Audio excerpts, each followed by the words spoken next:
We came across the Foldscope through a colleague who organized a festival dedicated to the sea, called Amora.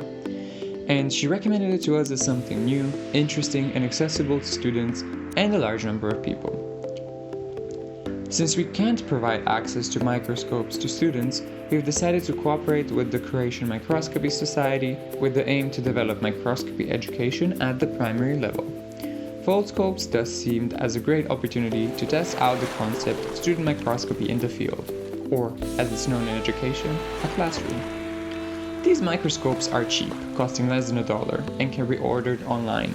They're obtained in a set that consists of one professor example and 20 student microscopes, which students assemble themselves and can use several times.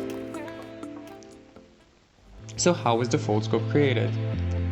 It was prompted by the fact that a lack of specialized equipment in low-income countries is one of the barriers to treatment of deadly parasitic diseases, such as malaria, which kills millions of people every year.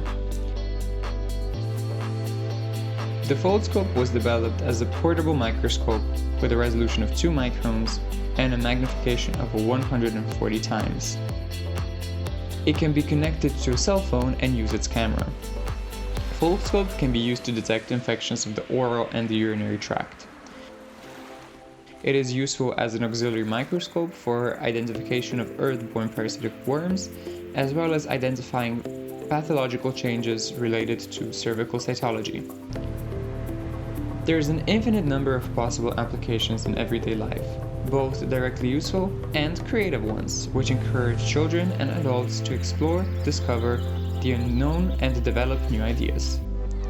Foldscopes are seen by many as an ideal stimulus for career development in medicine and sciences.